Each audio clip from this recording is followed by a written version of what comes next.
मेरे YouTube channel से जुड़ने वाले सभी साथियों को सादर नमस्कार, सादर अभिवादन।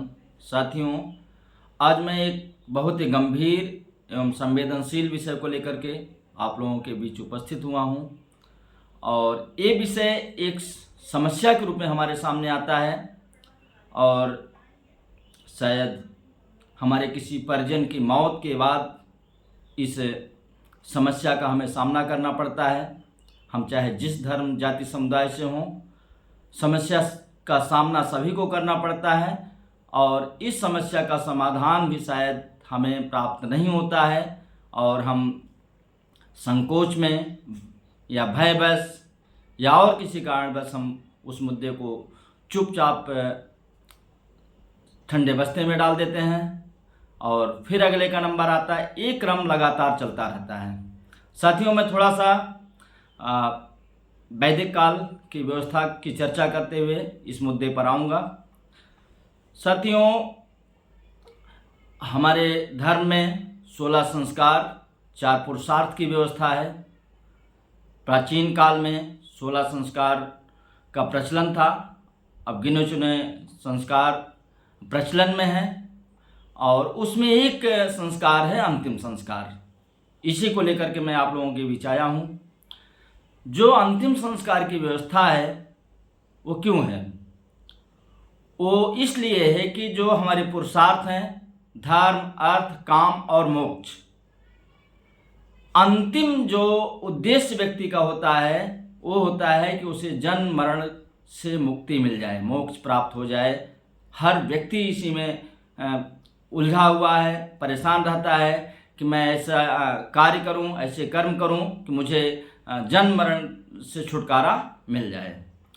क्या ये छुटकारा पाना इतना आसान है? जब हमारे किसी परिजन की मौत होती है और हम अंतिम संस्कार करने के लिए जाते हैं, जो जिस स्थान पर होता है उसके आसपास किसी नदी या और जो भी वहाँ व्यवस्था होती है वहाँ पर पहुँचता है।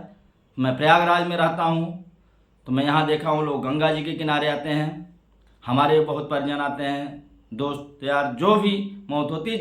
सामान्य तौर पर मैं अगर यहाँ हूँ, जानकारी है तो मैं पहुँचता ज़रूर हूँ, लेकिन वहाँ पहुँचने के बाद मैं बहुत गंभीरतापूर्वक वहाँ की जो गतिविधियाँ होती हैं उस पर नज़र रखता हूँ कि क्या हो रहा है।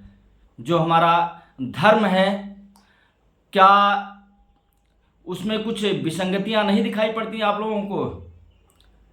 जो वहाँ पर गिने चुने लोग होते हैं, एक जो शोकग्रस्त परिवार होता है उसको निचोड़ने का काम, नोचने का काम कुछ गिने चुने लोग करते हैं। मैं सब पर आक्षेप नहीं करूँगा, कुछ गिने चुने लोग होते हैं। और जो परिवार अभी अपने परिजन को लेकर के अस्पताल में था और कहीं पर था, फिर किसी तरह से वो अंतिम संस्कार करने आया है, क्या आप 1000, 2000, 10,000, 20,000, 25,000, जो भी जिसकी क्षमता है, क्या इतना दे देने से वो व्यक्ति जन्म मरण के बंधन से मुक्त हो गया? क्या हमारे जो समाज के सक्षम लोग हैं, जो जागरूक लोग हैं, क्या इस पर उनकी बोली क्यों बंद हो जाती है? जो हमारा मीडिया है, क्या उसको ये नहीं दिखाई पड़ता? क्या जो हमारे सक्षम अधिकारी हैं, जो हमारे राजनीतिज्ञ हैं, क्या उनको नहीं? इस समस्या का सामना सभी को करना पड़ रहा है, कोई इससे अलग नहीं है। मैं बोल रहा हूँ, मैं 2-1 बार वाद विवाद भी जा कर के लोगों से किया हूँ, लेकिन वो लोग इतने सक्षम होते हैं, इतने पावरफुल लोग होते हैं कि आप अकेले वहाँ कुछ नहीं कर सकते। फिर आपको शांत होना पड़ेगा, 4 आपके अपने ही लोग आपको वहाँ पर शांत करा देते हैं। ये व्यवस्था लगातार चलती रहती है। इसके पीछे अब कौन लोग हैं? क्या हम आप इस व्यवस्था को रोकने के लिए आगे नहीं आ सकते, लोगों को जागरूक नहीं कर सकते हैं? क्या शासन प्रशासन में हम इस चीज़ को नहीं पहुंचा सकते हैं कि किसी परिजन की मौत के बाद इस प्रकार से वहां पर शोषण होता है, निचोड़ा जाता है और एक शोकग्रस्त परिवार और परेशान हो जाता है? तो क्या उसकी धर्म में निष्ठा बढ़ेगी या घटेगी? धर्म में निष्ठा बढ़ाने के लिए हमें ऐसी चीज़ों को दूर करना पड़ेगा। ऐसे लोगों को जो धर्म के ठेकेदार बनते हैं, जो मध्यस्थ बनते हैं, उनको दूर करना पड़ेगा।